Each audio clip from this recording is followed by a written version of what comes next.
احمد جاوید صاحب self negation کیسے کی جائے؟ رب کی نسبت سے نا جی سیلف نیگیشن بہت ترقی کا عمل ہے نا. کون آدمی ایک کلرک ہے وہ CEO ہو گیا تو اب اس کو کلرک کی تھوڑی یاد آئے گی. اب نام پہلے اس کا کلرک تھا، اب چیئرمین ہے. تو اسی طرح میرا ہونا جو ہے نا یہ کلرکی اور چیئرمینی کے ساتھ ساتھ چلتا ہے.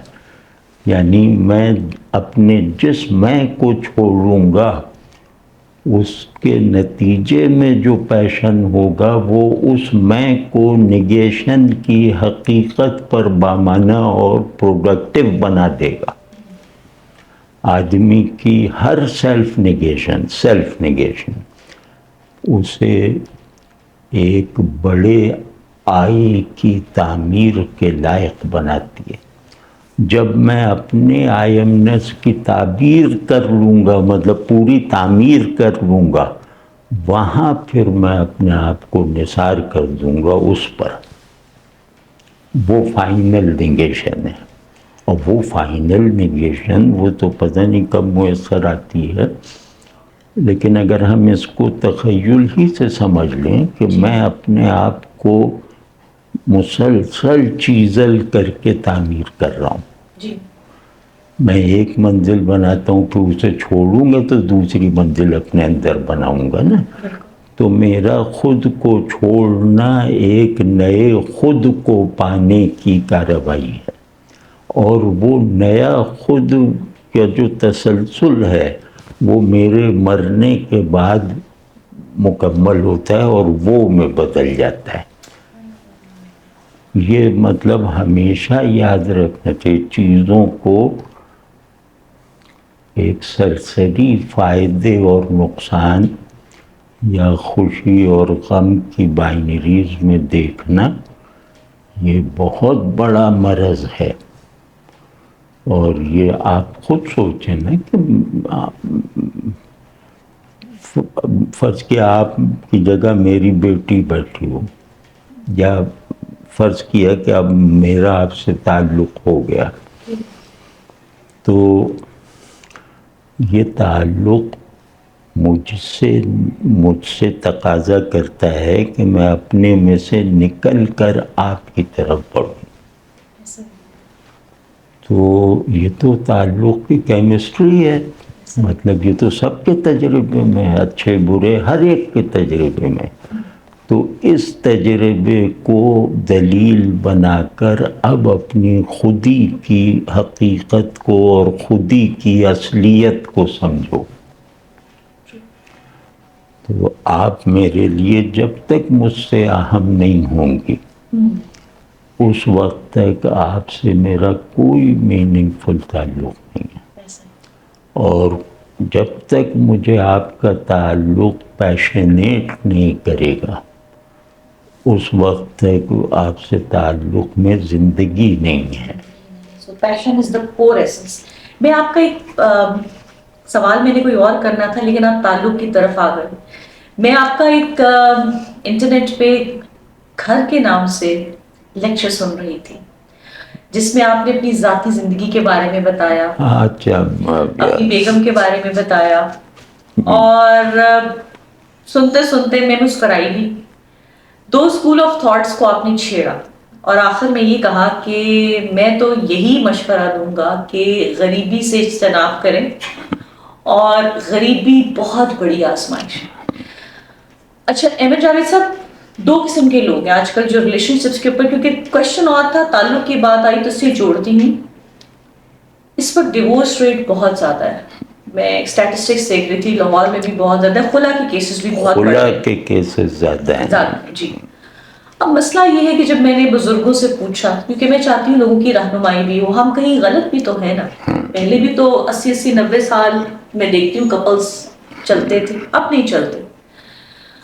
آپ نے ایک بات کہی کہ آپ تو خوش نصیب تھے کہ آپ کو ایسی بیگم ملی جنہوں نے آپ کا ساتھ نبھایا، آپ کی جو رشتہ داریاں تھیں جو آپ سے دور تھے ان کو قریب لے کے آئے. اب فیکٹر مٹیریلزم کا آ چکا ہے جس کی طرف آپ نے اشارہ کیا. رب تعالیٰ کہتا ہے کہ میں نے ہر ایک کو برابر رزق نہیں دیا, کسی کو زیادہ دیتا ہوں, کسی کو تھوڑا, کسی کو بے حساب دیتا ہوں, کسی کو تھوڑا دیتا ہوں. بے شک اللہ ہر چیز پر قادر ہے. آپ نے, میں اس کو لنک اس سے کرنا چاہتی ہوں کہ آپ نے مشورہ دیا کہ غریبی کا علاج کیا جائے. میں کہتا ہوں کہ غریب نہ ہونا, کیونکہ بہت آزمائشیں آتی ہیں, جو آپ کے رشتہ دار ہیں وہ بھی آپ سے دور ہو جاتے ہیں. Let's come to the solution. کیا کیا جائے اگر ایک انسان غریب ہے؟ میں جاوید صاحب, ہر کوئی تو سی ای او نہیں بن سکتا, ہر کوئی تو بلینئر ملینئر نہیں بن سکتا. تو پھر کیا وہ رشتے ضروری ہیں جو مٹیریلزم کی بنیاد پر بنتے ہیں؟ نہ بنے. What do you say? ہاں بالکل نہ باہر میں جائیں. وہ سب کیا ہے, وہ تو میں نے, کیونکہ وہ لڑکوں میں وہ بچیوں میں وہ لیکچر تھا, کلاس روم میں تھا وہ. میں نے ان لوگوں سے کہا کہ تم لوگ دنیا میں کامیابی کو یہ ایک مقصد بناؤ, کیونکہ اب غریب یا کم صلاحیت والے کی اچھی بات بھی کوئی نہیں سنے گا. تو اس کا مطلب یہ نہیں ہے کہ ان لوگوں کی کوئی ایسی اہمیت ہے میری زندگی میں جو پیسے کے بغیر میرے قریب نہیں آئیں گے. تو وہ جہاں بھی, اس کے لیے آدمی اپنی اولاد سے بھی بے فکر ہو جاتا ہے. ہاں وہ کوئی نہیں. اب جیسے میں ہوں, اب میرے سب بچے جو ہیں وہ بہت سعادت مند ہیں, مطلب بہت, تو اور بہت, 2 لڑکے تو بہت ذہین ہیں, بہت, اور وہ کامیاب بھی ہیں. لیکن یہ کہ ان کو یہ ہمت نہیں ہو سکتی کہ وہ میری کوئی اس غرض سے مدد کریں کہ خرچ پورا کر دیں یا نہیں. اور نہ میری بیوی کو اس کی کوئی ضرورت ہے کہ بچے یہ بن جائیں وہ بن جائیں تاکہ ہمارا یہ ہو جائے. یہ تاکہ جو ہے نا, یہ ہمیشہ کے لیے مٹا دینا چاہیے.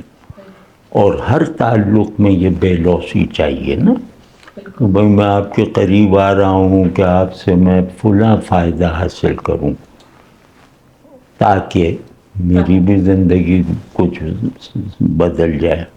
یہ تاکہ شیطانی ہے, یہ تاکہ میں کی دلدل میں ڈبوئے رکھتا ہے. آپ میرے لیے بہت ضروری ہیں, لیکن یہ کہ آپ کی بلانگنگز, آپ کی پہچان نہیں ہے میری نظر میں. میرے لیے آپ اپنی ہر حیثیت اور اپنے ہر تعارف سے پاک حالت میں, تبھی میں آپ سے کوئی پیشن پیدا کروں گا نا. اور اس میں مطلب جینڈرز بھی آ جاتے ہیں, اس میں معاشی حالات بھی, اور اس میں ہر طرح کی کنڈیشن جو ہے وہ ٹوٹ نہ جائے تو تعلق نہیں پیدا ہوتا. حتیٰ کہ وہ اس طرح کی بھی کنڈیشن کہ وہ میں کافر اور مومن والی کنڈیشن بھی. تو لیکن یہ کہ اب اس طرح کی باتوں کا کوئی فائدہ نہیں ہے, کیونکہ یہ اب شاعرانہ باتیں سمجھی جاتی ہیں. میں سچ کہتا ہوں کہ میں نے جو نوجوانی گزاری ہے اس کی باتیں آج کروں تو لوگ سمجھیں گے فکشن ہے, یا میں نے جیسے بڑوں کو دیکھا ہے وہ. اب میں تو بالکل اپنے دوستوں کی سمجھے پروڈکٹ ہوں. میں تو 16 برس سے اکیلا ہوں, فیملی لائف سے باہر ہوں. تو سبھی کچھ دوست کرتے تھے, اس میں غریب بھی تھے, اور ہر وقت میرے 100 سے زیادہ ایسے دوست رہے ہیں. آج 75 سال کا ہوں, 100 سے زیادہ ایسے دوست رہے ہیں کہ جنہیں میں آپ سامنے کہوں گی یار وہ اپنا گھر ان کے نام کر دو, تو 1 سیکنڈ نہیں لگائیں گے وہ.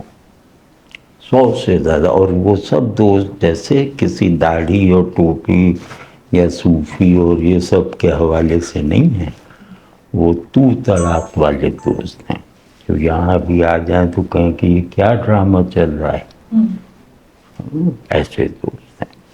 تو اللہ کا لاکھ لاکھ شکر ہے کہ تعلق جو انسان ہونے کا جوہر ہے, آپ تعلق کو منہا کر دیں تو آدمی غائب ہو جائے گا. آدمی ہے, عمل کے بغیر آدمی ہے, فلاں وصف کے بغیر آدمی رہ جاتا ہے.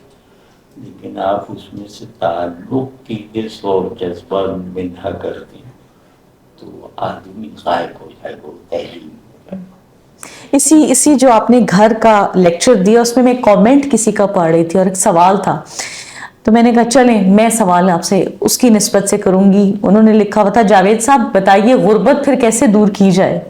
تو میں نے کہا کہ میں پتہ نہیں کتنا ہے وہ سال پرانا آپ کا لیکچر ہے، میں نے کہا آج اس کی رسائی ہو گئی، میں سوال کروں گی جاوید صاحب غربت پھر کیسے دور کی جائے؟ نہیں، کوشش کرے۔ اب جن لوگوں سے میں بات کر رہا ہوں وہ سب لوگ جیسے وہ ہے نا جو پڑھ رہے ہیں پی ایچ ڈی امریکہ میں پڑھ رہے ہیں، یہ ان لوگوں سے کہا کہ تم لوگ جوش میں آ کے ایسی کوشش نشینی یا فقیری اختیار نہ کرنا۔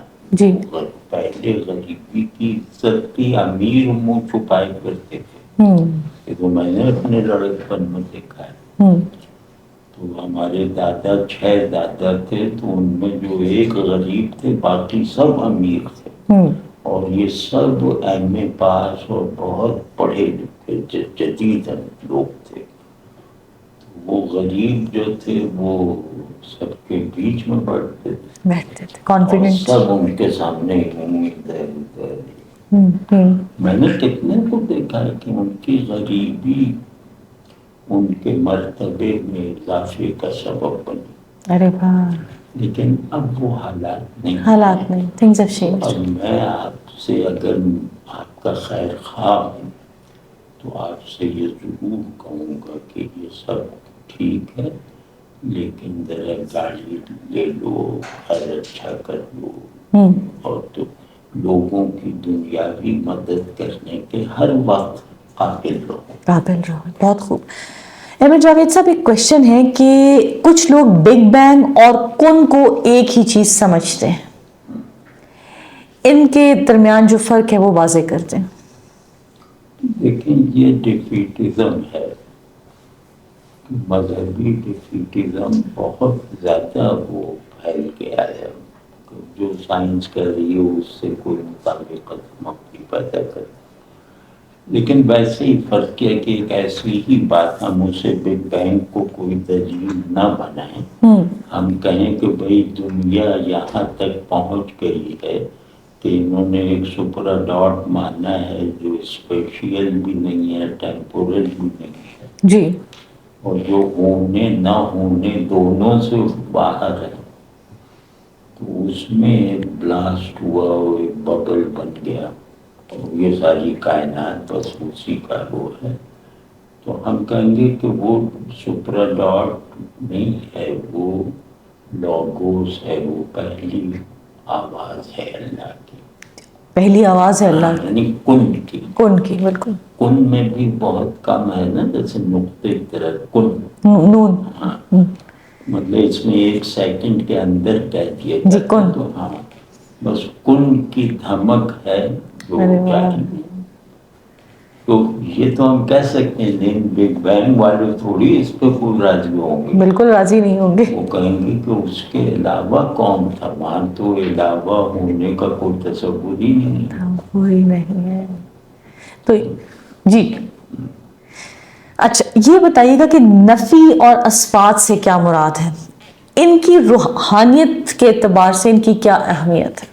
لیکن نفی اس بات ایک ذکر کو بھی کہتے ہیں جی، صوفیوں میں، بالکل، تمام سلاسل میں نفی اس بات کا مطلب لا الہ الا اللہ، جی، تو لا نفی ہے اور اللہ جو ہے وہ اس بات ہے۔ جی، اسی سے ایک سبق ملتا ہے کہ اپنی اور سب کی نفی کیے بغیر اللہ کو پہچانا بھی نہیں جا سکتا، مانا بھی نہیں جا سکتا، تصور میں بھی نہیں لایا جا سکتا۔ نہیں، اللہ اگر ہے تو کوئی نہیں ہے، اللہ اگر دیکھتا ہے تو سب اندھے ہیں، سب اندھا ہے۔ اب واضح جی، تو اس معنوں میں نفی اس بات ہے، نفی کلمہ فنا ہے اور اس بات کلمہ بقا ہے، مطلب صوفی نظام ذکر میں جی، کہ جب میں لا کہتا ہوں تو اس میں سارے انفس و آفاق کی نفی کر دیتا ہوں، جی کچھ نہیں، جی مجھ سمیت میرے باطن ظاہر سمیت کچھ نہیں ہے جی مگر اللہ. یہ جو مگر ہے نا، اس کو ایکسپیرینس کرنا ہی سارا تصوف ہے. ارے واہ، فنا اور وقت. آپ نے دیکھا نا کہ سب سے بڑا درجہ یہ ہے کہ جس کی ایک سانس فنا میں ہو، دوسرا سانس بقا میں ہو، یہ سب سے بڑی ہستی ہوتی ہے. تو وہ مگر کے سیاح ہوتے ہیں، اللہ کے سیاح. تو خیر اس میں پھر وہ ذرا دوسرا رنگ نہ بدلے، کچھ جذب وغیرہ نہ تاری ہو. جی تو بہرحال اتنا کہنا ہوا ہے کہ اس مگر کو پکڑ کے مگر کو پکڑ کے رکھیں. نہیں ہے کوئی الہ. اب پہلے تو نہیں ہے، اب اس کو مخصوص کیا ہے کہ الہ. یہاں الہ کا مطلب ہے کہ جس کے لیے خود کو فنا کر دیا جائے، ایسا کوئی نہیں ہے. جس کی طرف بڑھنے کی پہلی ہی شرط ہو اپنی نفی، ایسا کوئی نہیں. مگر اگر ہے تو اللہ.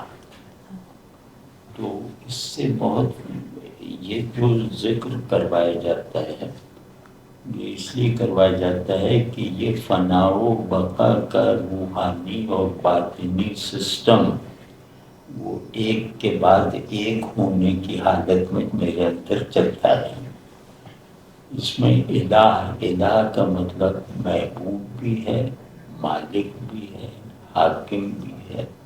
یعنی جو اسباب سے ماورا ہے، اسے کچھ کرنے کے لیے کچھ نہیں چاہیے. تو اس کو جیسے لغت میں ڈکشنری میں الہ، لیکن اس میں بلا کا صیغہ ہے، وہ محبت ہے، بیتاب کر دینے والی محبت.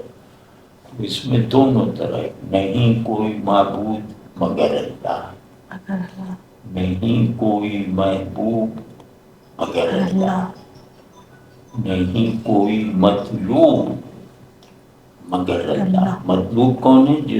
جس کی طلب پیشن کے ساتھ ہو. نہیں کوئی مطلوب مگر اللہ، نہیں کوئی مقصود مگر اللہ. مقصود اسے کہتے ہیں جس تک پہنچنے کے لیے چلنا پڑے، محنت کرنی پڑے، یعنی سلوک. جی نہیں کوئی منزل جس کی طرف آدمی دھوپ اور شراب وغیرہ جھیلتا ہوا چلتا رہے مگر اللہ. ہر بوجھ اٹھا لوں گا اگر منزل وہ ہے. اور پھر ان سب کا خلاصہ کیا ہے کہ نہیں کوئی موجود مگر اللہ. اب اللہ اپنے ہر وصف میں لا شریک ہے. اللہ صرف ذات میں تھوڑی لا شریک ہے. اللہ الرحمن بھی لا شریک ہے. مطلب اللہ کی بیشتر صفتیں انسانوں میں بانٹی گئی ہیں.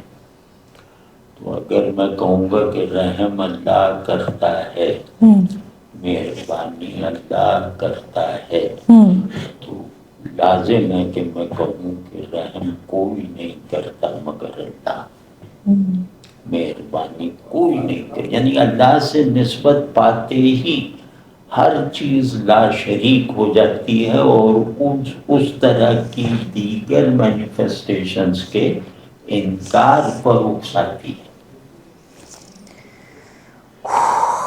دیکھیں نا فرق پہ یہاں ہے کہ اللہ بھی دیکھ رہا ہے، ہم بھی دیکھ رہے ہیں. جی تو اب اللہ اگر دیکھ رہا ہے تو ہمارا دیکھنا باطل ہے.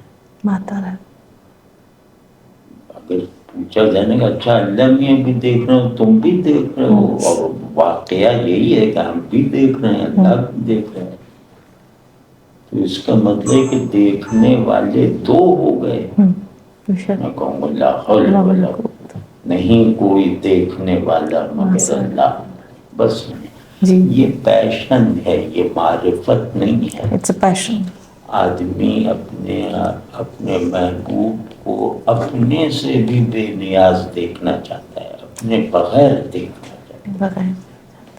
عشق کہتے ہی سے عشق اصل میں ایک بیل ہے جو جس پیڑ پہ لگ جائے اسے کھا جاتی ہے. تو اب عاشق کون ہے جو محبوب کو اپنے حوالے سے بھی نہ دیکھے. یہ انسانی تعلق میں بھی ہے. ایسا ہے کوئی اتنا سخی ہوتا ہے؟ ہم نے تو دیکھے ہیں بارہ. بھائی ماں ہے فرض کیا تو وہ بچوں کے لیے کچھ بھی کر گزرتی. باپ بھی اگر تھوڑا شفیق ہو تو وہ بھی کچھ کر گزرتی. دوستوں میں نے دیکھا ہے, دوستی ایسی دیکھی ہے کہ وہ اپنے آپ کو آپ کے لیے فراموش کر دیتے. وہ اپنا ذکر نہیں سنتے. میں اپنے بارے میں کر رہا ہوں, میں اگر اپنے کسی محبوب دوست کا جس سے مساوات کا تعلق ہے, یا ممکن ہے کہ میں اس کا استاد وغیرہ رہا ہوں, تو اگر میں اس کا ذکر کر رہا ہوں تو کوئی پوچھے بھائی اپنا تم بھی تو کچھ بتاؤ, تو مجھے نفرت ہو جائے گی اس آدمی سے. آپ کے دوست بھی بہت یقیناً خوش قسمت ہیں جنہیں آپ جیسا دوست ملے.